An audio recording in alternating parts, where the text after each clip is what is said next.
Yeah, you know I got it in my bag, got it in my bag. Blockchain, my blockchain. You know I got it in my bag. On the blockchain. Yo, what's going on, guys? Right back at you. Blockchain Podcast Show. Got a legend in the building. You know what I'm saying? We got Burke, man. ATL legend. And shout out to the 50th year of hip hop. Salute. What up, my brother? What's happening, man? How you doing? Oh, man, I'm blessed and highly favored, man. Glad to have you on. Thank you for taking the time out for us, man. Thank you for having me, man. It's a pleasure to be seen. That's it, big bro. Like, you know what I'm saying? So first and foremost, man, I just want to salute you on all your accolades, you know what I'm saying, achievements, and just, man, shaping the culture and pushing the culture forward, first and foremost. Yeah, man, I was just doing me. You know, I had no idea that, you know, the ripple effect that it would have had, you know, back when I was doing it. You know, I was just doing it, man. You know, I enjoy the entertainment business. I enjoy music. I enjoy movies, television. You know, so I'm just out here doing what I enjoy doing. Right. So like back then, like when you was just getting started on your journey, like you was just looking at it like, man, this is what I like, this is what I do, this is what I'm into. I'm just doing me. Yeah, you know, I kind of fell into it. I can't, you know, I'm originally from Mount Vernon, New York. Of course, you know. Shout out NYC. Hello. Yeah. I know. You know, I got the A on, but you know, A is second home though. If anybody from NYC, you know, your ass done lived in Atlanta some part of your lifetime. Like that's a fact. Right. I moved here, you know, like a year after high school to escape to moving to Florida with my newly retired parents, and you know, but. Growing up, we were always into music. We always listened to music. You know, I was the sixth of seven kids. Right. So, you know, there was a lot of music in the house, whether it was the Motown sound, Elton John, Harry Belafonte, Johnny Mathis, DeBarge, you know, Kenny Rogers, Kenny Loggins, Prince. There's just a lot of music in the house, you know. So when I got down here to Georgia, I came here to study computers, and I just fell into the whole music scene. And you know, that's what pretty much got me started, you know. Yeah, no, that's crazy. It's crazy too. You said, you know, artists like Kenny Loggins, you know what I mean? It's just that, like, that diversity, you know what I'm saying? So it's like, it was giving you like then at a young age, because kind of like I was the same way, like in the house, like it just, when you got just a different diversity, it gives you a different perspective, you know what I'm saying? Yeah, you know what I mean? I was glad to have been brought up with, you know, a bunch of siblings who had different tastes in music, you know what I'm saying? Right. So it was all around, you know. Of course, I got the love of the Motown sound from my two older sisters, immediately older sisters. You know, the Jackson 5, Diana Ross and the Supremes, the Temptations, definitely the Commodores, Marvin Gaye, Stevie Wonder. You know, they listened to all of that. And my younger sister, she's the one that listened to like Patti LaBelle, Kenny Loggins, Kenny Rogers, you know, and had me going. Now my brother was in the military. My oldest brother, he was in the military, and that's where I started listening to Elton John, the Eagles, you know, Kiss, Chicago. You know what I'm saying? I got that from, because, you know, we're on the military bases, and, you know, listening. He was stationed in Virginia, so, you know, I got that side of the music from him. And then my father, who was a musician, who played guitar and piano, you know, Fats Domino, George Benson, Earl Crew. He liked all the musicians. He was really into musicians. And then my mom's loved Harry Belafonte, like, you know, legend. She had the Live from Carnegie Hall album. Like I could almost recite that album, you know, straight from top to bottom. And Johnny Mathis. She loved Johnny Mathis too. So I just had an eclectic music upbringing, you know what I'm saying? Facts. So, I Facts. listened to everything, and I just felt like that was a good thing for me anyway. Yeah, that's like a crazy melting pot right there. Like that's Yeah. the gumbo right there. Like, Yeah. you know what I mean? Be able to make you go in any different direction in the music industry you want to go to and thrive, you know what I mean? Because man, you see, man, music is a vibe too, man. Because I grew up the same way, like with music in the house, and I don't know, even today, like if you just put a song on, like it's something inside of me that'll just start like that rhythm, like you understand, and it's like when you growing up like that too. I know a lot of the best producers grow up like that, like from young, you know what I'm saying? But it's just embedded in you, you know what I mean? Whether you're going to church as a kid and stuff. And once you got that vibe in you, man, like it's in you for life, you know what I'm saying? And you could take that shit and go anywhere with it, like. And that's what music is. It's an emotional platform, and you can listen to a song, and it can take you back to a certain point, especially in your childhood, and that's what music does for me. You know what I'm saying? And it just brings me back to certain parts of my life growing up in Mount Vernon, and then coming here to Atlanta. It's a getaway for me, man. You know what I'm saying? It's a real getaway, and I that's all I listen to nowadays. I just put on my old school mixes. You know what I'm saying? Whether I'm listening to Roberta Flack, you know what I'm saying, or Lulu singing "To Serve with Love." It's I don't know how to explain it. But the best way that I can tell you, I'm a fan of music. That's it. I'm a big fan of music. My first concert was the Commodores at Radio City Music Hall, and Bob Marley and the Wailers was opening up for them. Oh, that was my first concert. Jeez, that's fire. Damn. Mm-hmm. I wish I could have got to see Bob in person, man. What was that experience like, though, bro? It was also like, you don't think about it first because, it was way before, facts. He passed or whatever. So you don't think that this will be the last time that you're ever going to see him. But it was amazing. Like, I wasn't accustomed. That's the one thing. I wasn't accustomed to reggae music, Right. Even after seeing him, I didn't get involved too much in reggae music. I was there to see the Commodores.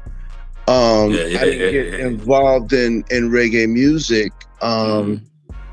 till much later on, especially with Bob Marley and his songs and his message and things of that nature. So, but it was amazing. I am glad that there's several performers that I was, blessed to be able to see. I saw David Bowie, the Glass Spider Tour here in Atlanta, which was amazing. Michael Jackson, I was fourth row from the front at Madison Square Garden. It wasn't a solo concert, it was the Triumph Tour. The Triumph Tour, yeah. The one with Stacey Lattisaw was opening. We were sitting the fourth row from the front at Madison Square Garden. Amazing. Oh my gosh. You know what I'm saying? I lived with Prince. Prince was like my ultimate, man. I think I've seen about 6 or 7 Prince shows. Oh man, that's incredible. Starting with Purple Rain. Purple Rain was my first Prince concert. Oh, you seen Purple Rain concert? Oh yeah. Oh yeah. What was Prince like, man? Like he had I know he had all the ladies on him, but like he had the whole house just crazy. The funny thing was, like, I'm this big fan, but I never thought, you never think that you're gonna meet these people, you know what I'm saying? Facts. But much later at Lisa Left-Eye Lopez and I were business partners right before she passed, and for her birthday, she invited Prince for her pajama party that we were having at the house. You know what I'm saying? Because TLC and Prince became really close. And is that when you were their manager? Huh? Is that was like the era when you was their manager? Nah. This was like way after that, like 10 years later. But Lisa and I were business partners. Right. You know what I'm saying? So we had a production company together, and we were doing things together as business partners. And you know, she had me go get Prince's bus and bring it over to the house. And you know, because I came up with a lot of the artists here, you know, in Atlanta, you know, knowing these people wasn't a big deal to me. But when it came to me and artists that I grew up with, like Prince, like Mary Wilson from the Supremes, Rick James, like Stevie Wonder, like Earth, Wind and Fire, and the Commodores, like I was a mess, man. I was a mess. I was like, yo, this is awesome. So when Prince got off that bus and came into the house, I was just like, wow, damn, it's amazing. And that's part of for me, that was part of the beauty of you know, being in this business, is being able to meet,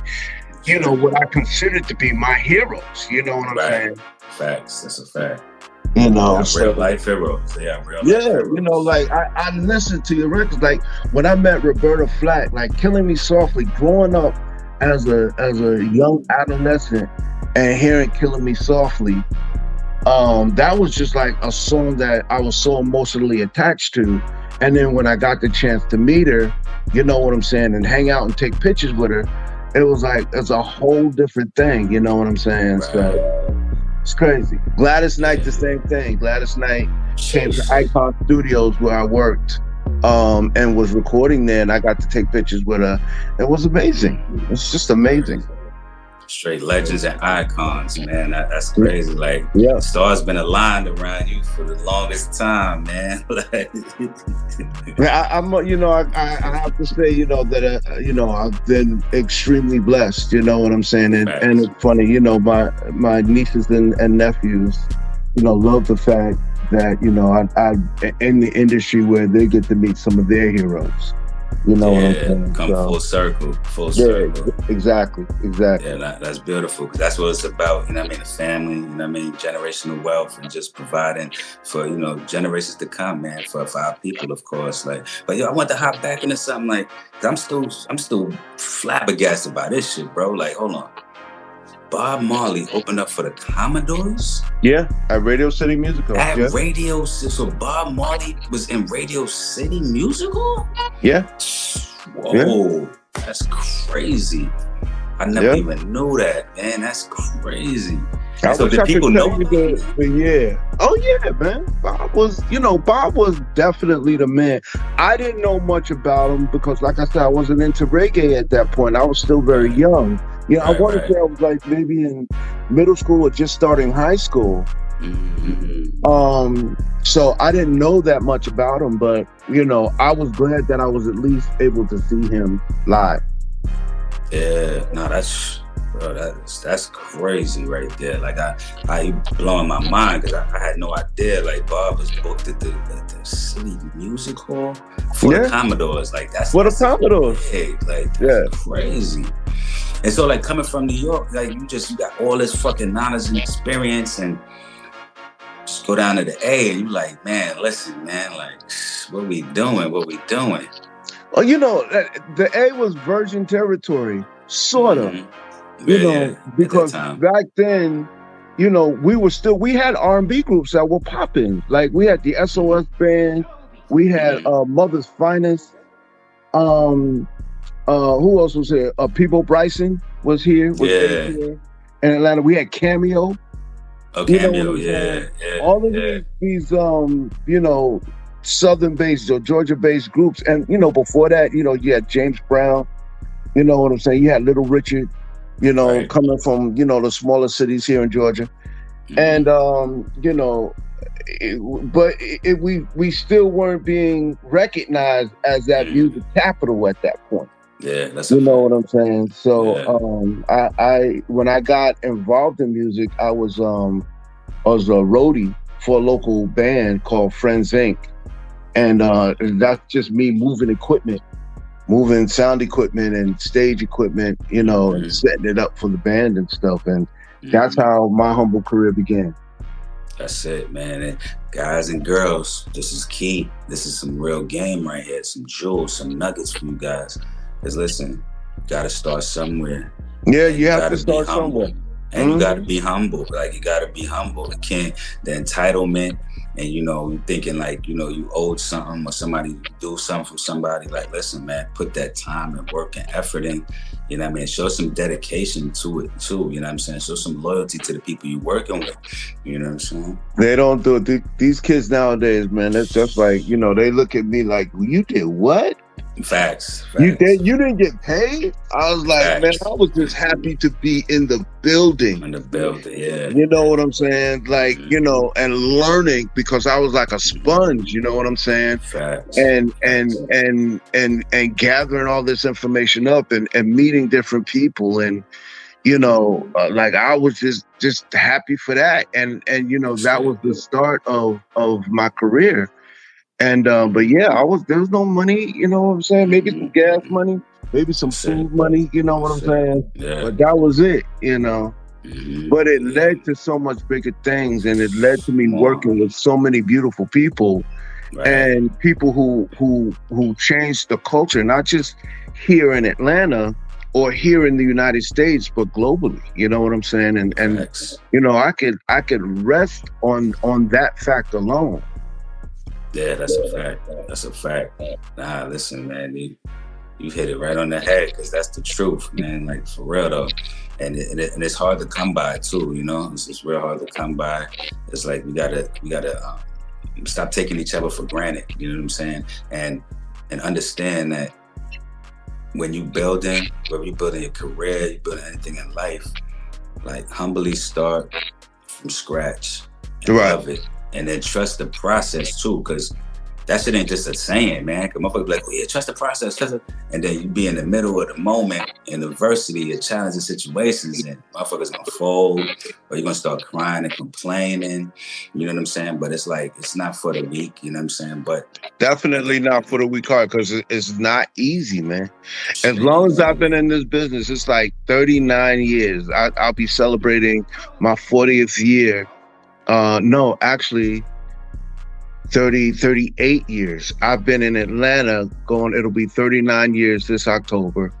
I'll be celebrating my 40th year here in Atlanta next year. That's right. And then and then the year after, 2025, I'll be celebrating my 40th year in the industry. Man, that ain't hard to come by. I mean, that ain't easy to come by. That's a feat upon another feat. You understand what I'm saying? People, right.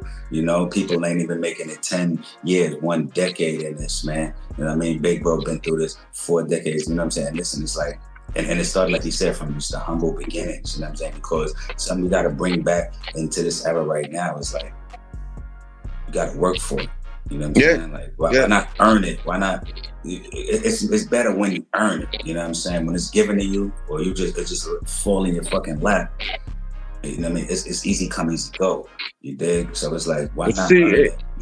This generation, is so hard for them to actually earn it. You know what I'm saying? Because they have access to so many things that we don't have. They have social media. They have the internet. They have resources at their fingertips, man, where, that's a fact. They don't need a label. They don't need labels anymore.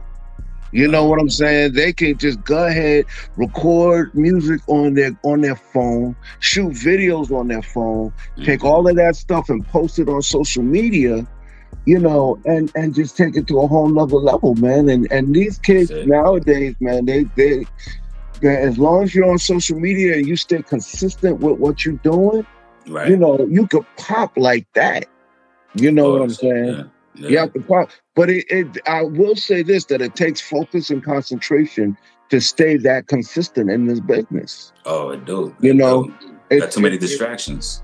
Yeah, and most folks, some people get, distracted by the fact that, well, shoot, I got, 100,000 followers, you know what I'm saying? But don't understand that how many of those 100,000 followers are going to support your movement? How many of those $100,000 are going to go out and stream your music? How many of them are going to download your music, purchase your music? How many of that 100,000 is going to come out to see you perform when you're in their in their towns, in their cities, in their states? You know what I'm saying? That's what you have to look at. Most of these people on these social media platforms want to see, you know, what you're going to do next to make yourself look stupid on social media. That's what they enjoy. You know what I'm saying? It's like, yeah, you could keep that, keep your music. Yeah. That's for you. I want to see you doing something stupid or see you naked. You know what I'm saying? You know, in your little bikini outfits and you flashing it. Or that's what I'm signing up for. You know what I'm saying? That's a fact. Yeah, Folk need need that to silly understand. shit. Yeah, you know. And I'm not saying that about everybody. You know what I'm saying? I'm definitely not saying that about everybody, but you know, a lot of these people, man, you know, they walk around like internet or social media superstars, and there are people out there who make money off of doing that. But you know, those people who are making money stay consistent with what they're doing. You know what I'm saying? So exactly. Yeah, because there's that 100,000 followers making you at least 10,000 a month, and not like, you know, are you monetizing up for that 100,000 followers, or it's just a look? And that's the whole thing, man. How are you monetizing on your fan base? That you've garnered for yourself for whatever reason. You know, are they subscribing to your channels? Like these new these social media outlets now are adding subscriptions. My boy Isaac Hayes III has a social media platform called Fanbase that's offering subscriptions and helping people to monetize. That's right. On their content, you know, way before shout out to Fanbase. Instagrams. Absolutely, man. They you know, I give Isaac all the credit, all the props, because he realized what was happening. These social media outlets making all this money, and then they began to minimize you being able to make money on their platform. So, you know. Yeah, I'm on Fanbase myself, you know what I mean? I love the platform, and I like the direction he's going in, you know what I mean? And that's kind of along with the, you know, the Web3 mentality of just being able to, you know, whether own your data, own your IP, and your rights, of course, but, you know, if not just full on not own it, at least be able to leverage it and have more of a say-so in the, you know, in the conversation, you know what I'm saying? And be able to listen as creatives, you know. I ain't been around as long as you, big bro, doing all the amazing things, but like just in my short time being in the music industry, is like I've seen like artists complain about getting their masters, or getting out of contracts, or being caught up in, you know, some of the craziest situations, and it's like it all comes down to, you know, whether you own your masters and your rights or not. So it's like, why not be moving forward now that we have these tools and this technology, you know, and more access, you know what I'm saying? Like, why not take advantage of it so that the creatives are really reaping the rewards the most? And that's truth, man. But the thing of it is that people have to educate themselves about, you know, owning master ownerships. You know, you have to know the difference between a performance royalty and a mechanical royalty. You have to know what a sync license is. See, most of these people get into this game and don't know these terms. They don't know what a PRO is. No. They don't know the difference between a PRO, a performance rights organization, and a publishing company. You know what I'm saying? You have to educate yourselves about this business that you want to get in, so you won't be taken advantage of. But a lot of these people are caught up in the fact, well, I just want to be famous, you know. I just want to be a star. They don't care about the actual business aspect of it, and those are the people that get lost. Get lost in the fucking sauce, because it's like they don't know, big bro, but then they don't want to know either. You know what I'm saying? Because that's the shit that they're gonna, let my lawyer take care of it. Like, no, bro, like learn this language. It's just like with this technology. We're like, you know, from NFTs, blockchain, all that stuff, whatever. It's like all of us that's in this world, we had to learn the different vocabulary. Right. We had to learn. It's like a whole different language. Even though we speak in English, it's like a different language, right? It's new. So it's like, why not do the education and the research on your own, you know what I mean, to wrap your brain around it. It's the same thing. Like in the music industry, when you read these contracts and all that, like, yeah, have the lawyers take care of it, but why are you yourself not doing your own homework and education? And surrounding yourself with people that will educate you on that. You can get a lawyer, but have a lawyer explain to you what's in the paperwork, what's in the contract. Facts. You know what I'm saying? So you know your business. Facts. You know, so, you know, I mean, it's out there for those people who really want to take advantage of it. And once again, you guys have the tools that we didn't have. When I had to learn about the industry, I had to go either get a book from the library or purchase a book and read this shit. You know what I'm saying? That's the way it works. Nowadays, man, you can just go, all of this stuff is online, or you can go to YouTube and get a YouTube tutorial. You know what I'm saying? Exactly. Like you have no reasons why you should be ignorant about certain things. Now, I got to live up to that. Like we had our pre-talk, you know, and I said, yeah, I don't know nothing about NFTs or you know, enough about AIs, and all of that stuff is like science fiction to me, you know. Right. And I can learn those same things, but I always said, you know, like I want to be the person who brings in people who are smarter than me. Like I know how to put things together, how to organize, how to structure, you know, but I need folks around me that know how these newer things, these newer platforms work, and how they would be beneficial to my clients. You understand what I'm saying? Exactly. So that's the type of situation. I still need to learn about it. That's no excuse. I still need to learn about these things, but you know. Yeah, you got the right people around you, be able to facilitate, proper different things. And it's the truth, because it starts with education and research, of course.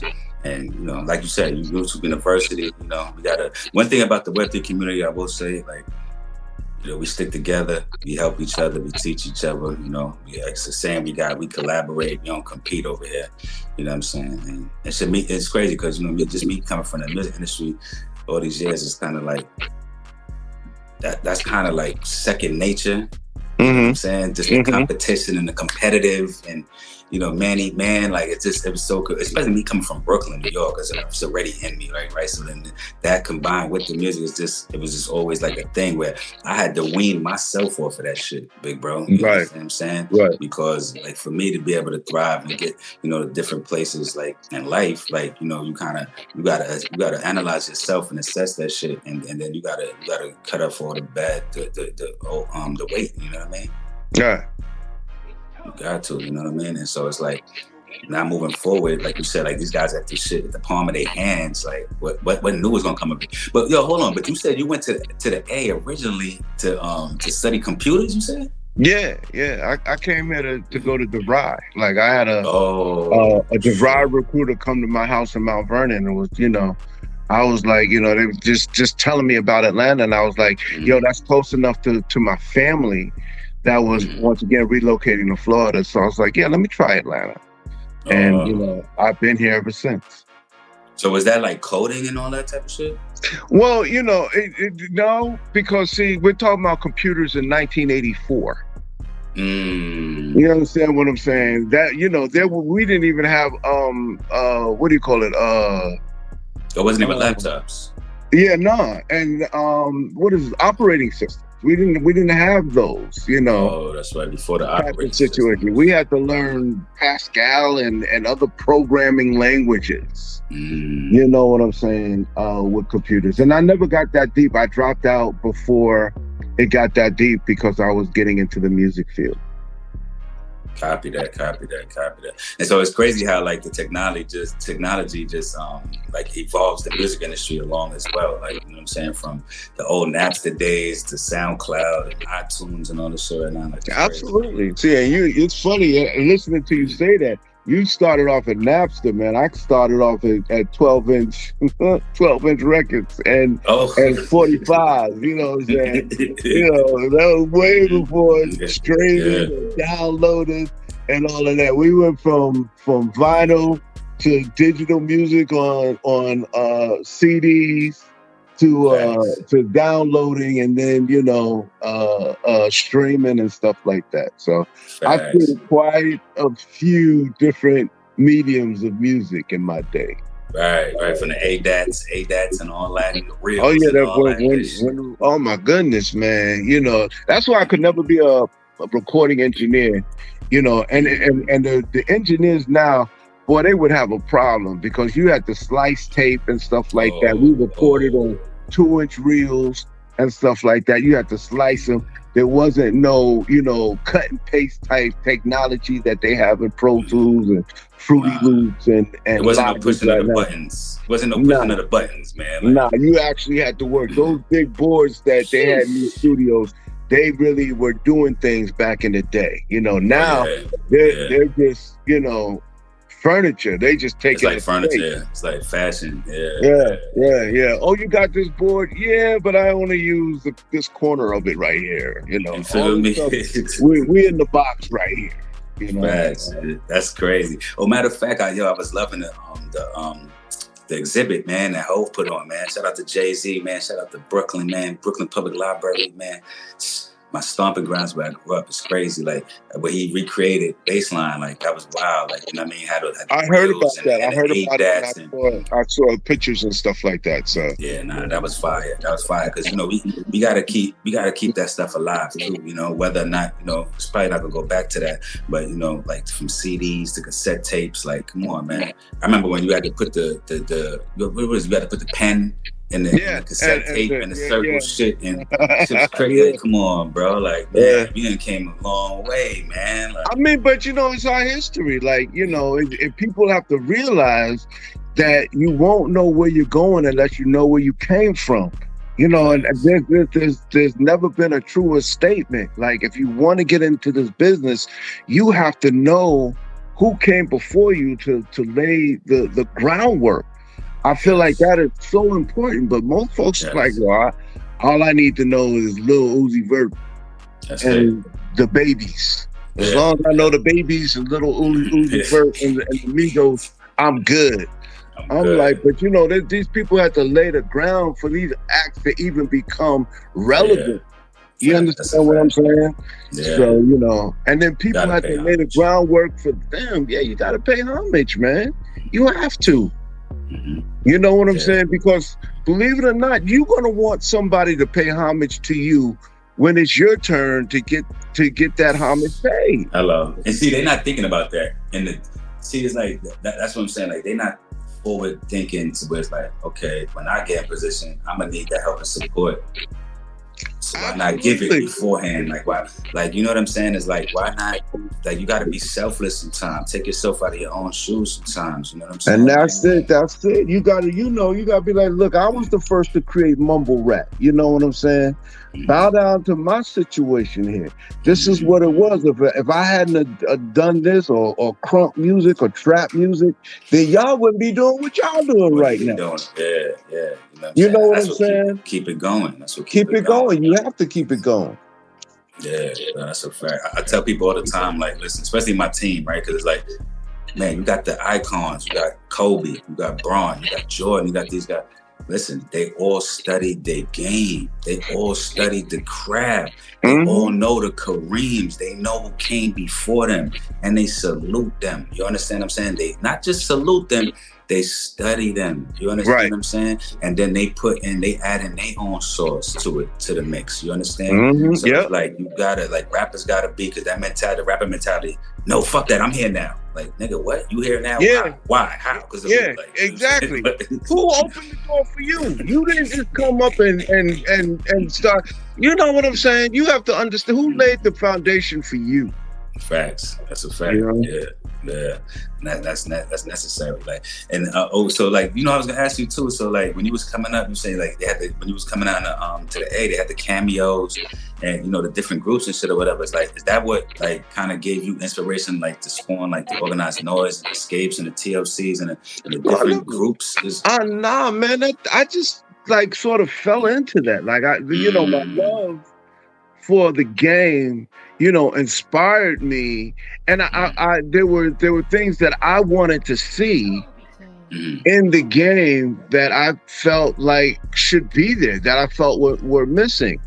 You know what I'm saying? Like when before I put together the group as TLC, all these female groups out here were elegant. They were wearing dresses. They were model type. Whether it was in Vogue, the Good Girls, Diana Ross and the Supremes. Nobody was blending. Nobody on the female side, with the exception of Salt and Pepper, who at that point, were more strictly hip hop than anything. Nobody was blending that type of style or blending the cultures the way that TLC did. And that's something that I wanted to see, and it was born out of my love for the group BBD, Belle Biv DeVoe, me saying that there would be it would be dope if there was a female version of this group, and that's what I sought to create. You know what I'm saying? And the same thing with Escape. Like, for me, they were out singing a lot of the God groups of that era under the table. Like, their harmonies were like flawless, but nobody got it except for Jermaine Dupri. When I took him to Jermaine saw it.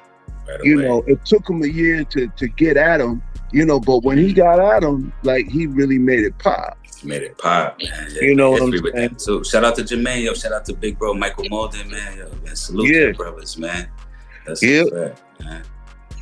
I took it there, like, and it's crazy because you put the A on the map, but it's like it transcended. It wasn't just like putting on artists, you know what I'm saying? Because like it was like putting on an artist, and then it was putting on a new art form. Right. Then it was like putting on the culture too. Exactly. We were, you know what I'm saying? Like, it was like three. It's like a trinity, bro. Like, yeah. We didn't know. Once again, we didn't know what we were doing. We were just doing it. You know what I'm saying? But most revolutions, especially music revolutions, that's how they're born. You don't set out to change the world. You know what I'm saying? You just set out to put out quality material, quality music, quality product that people will get into. You know what I'm saying? And then before you know it, we're the musical mecca of the world, not just in the United States, in the world. Like the t-shirt says, Atlanta influences everything. Everything. And I've been holding it down for some decades. I must admit. And I'm proud to be a part of that original fabric. Right. Bro, salute first and foremost, man. Gotta give you your flowers and your gems and jewels now in real time, man, because it's especially coming from like that era when it was like you had to really believe in yourself, because wasn't nobody championing you back then. Nobody wasn't looking at it like, oh, you get into music, I know, it was looked down upon back then, like, you know what I'm saying? And these different entrepreneurial options that we have in life right now that everybody's trying to take advantage of. Like, if you was that person back then trying to take advantage of any opportunities, man, you was damn sure looked down upon it. They looking at you like, man, you crazy, bro, get a job. Or it's like, I heard even Jay-Z say this one time about like his uncle. Like, and it's no fault to his uncle, but it's, once again, it's what we put on ourselves. How we deal with each other internally and with ourselves internally. Because his uncle was like, boy, you ain't gonna be no rapper, man, get the fuck out of here. Like, go get a job or whatever. Like, you know what I mean? It's like, not to say it's kind of two-edged sword, because like it's not to say that he only just didn't believe in him, but even if you didn't believe in him, and him as a kid and as a youth, like, and somebody with dreams, you know what I'm saying? Like, why not just try to support his dreams if that's the case, and tell him, bro, you could do anything you want to do. You could accomplish whatever you want to accomplish. Like, you know what I'm saying? Let me tell you, like, if it was that easy, if it was that easy, we wouldn't have the fire inside of us that we have. When people tell us no, that helps us grow. You understand what I'm saying? That's real. Because I remember the first photo shoot that I was doing for the group as TLC. And I say the group as TLC because I didn't name them TLC. That was Pebbles. When I had the girls, they were Second Nature. But when I was doing their photo shoot, the photographer was looking at me like going, yo, man, this is never gonna work. This is not gonna work. Like you got these cute girls down here, and they got on overalls and stuff like that. Nobody's gonna buy into this. And I was just like, all right, I hear what you're saying, whatever. Just take the pictures and let me That's go it. with my drink. That's it. But Yeah. it's that vibe that's going that pushed me to the fact that I was like, I'm gonna show you. I'm gonna show you. I can show you better than I can tell you. That's right. That's right. So, and that fire still burns in me right now. Like I'm working on a project now that I have that same burning desire on, and I love having this feeling. You know what I'm saying? Because it's like I'm about to show the world again. I did it. I did a double hitter in the '90s. I'm about to do something new for these people out here. But that's what gets me going is folks saying, nah, you can't do that. That's not gonna work. Can't do that, yeah, man. Because the naysayers is man, that's so much fuel to the fire. Like they don't even know. You know what I mean? So there's a place for them, man. You need those type of people in your life. Yeah. It's that they inspirational, whether they know it or not. Like exactly. Exactly. Yeah, I mean, while they spending their time and energy, wasting their time and energy on doing that, we taking our time and energy and we using that as fuel to our fire to grow and build. Right. Exactly. Yeah, man. But what's some advice you would have, like, for some young entrepreneurs trying to come up in the game right now in the music? Man, educate yourself, yo. Educate yourself every chance you get. Whether you anything that comes across your desk, learn these terms. You know what I'm saying? Go to YouTube University, look up stuff. Always find out. Somebody brings something to your attention. Always do your research on it. And you don't need to become a master of those things. You just have to be educated enough about it so that when somebody asks you about it, you can answer the question intelligently. So there are a couple of books that I always recommend. This Business of Music, All You Need to Know About the Music Industry by Donald Passman. I think that's a great book that you can read, study, and learn about certain things. Of certain terms that may come across your or come at you in some way, shape, form, or fashion, and that you'll be educated about it. You know what I'm saying? Another book is Music, Money, and Success, written by Brayback and Brayback, and that sort of breaks down how you get paid in this industry. You know what I'm saying? I'm a big component of educating yourself about this particular industry. If you want to be a doctor, you go to med school. You want to be a lawyer, you go to law school. You know what I'm saying? With this particular thing, it's not mandatory that you go to school, but there are tools out here. Watch these documentaries. There's a ton of documentaries on Netflix, on HBO or Max. And all of them, Hulu, they all have Prime. They all have these really great documentaries on these people that, came before you, whether it's the Black Godfather, Quincy Jones, Clive Davis, David, oh my goodness, I'm forgetting his last name, big songwriter. And I learned I learned something new about people that I've watched for years. You know what I'm saying? The whole, there's infamous HBO did a docu-series several years ago with Dr. Dre and Jimmy Iovine, which was great. It was a 4-part series called Infamous. I saw that. I learned a lot from that. Yeah, it breaks down their careers and then goes into, what they were able to accomplish together as a unit. Right. So it's not only a learning thing, it's inspiring as well. Inspiring too, yeah. And it gives you a different perspective as just being whether you were a fan watching or whether you was involved somehow, because there's certain situations where I was involved in and I see like documentaries or certain series on things. I'm like, oh shit, I didn't even know that. I'm still learning. So whether you was involved or not involved, you always still learning because it just gives you different perspectives and angles on things. Yeah, absolutely. Absolutely. That's the main thing. Like, make sure that y'all guys educating yourself, and don't forget all musicians, man. This shit is 90% business, 10% music. Don't get this shit fucked up.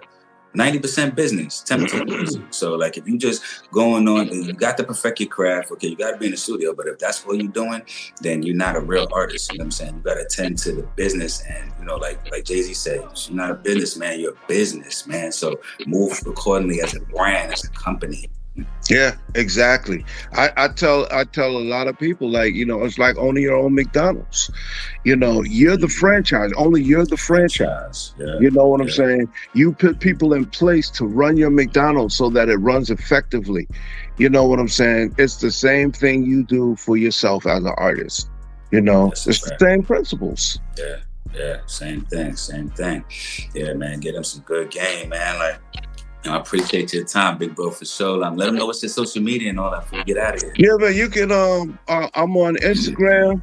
Man, follow me, Ian F. Burke, IANFBURKE. On Twitter at Orca172, ORCA172, and then on Facebook. You know what I'm saying? So follow me. I'm not that deep into social media, but I'm always on my Instagram page, and right now it's down. I offer opportunities to get free consultation calls with me. I gotta fix the link that's on my page. It's on my page now, but the link is disabled. I need to fix it.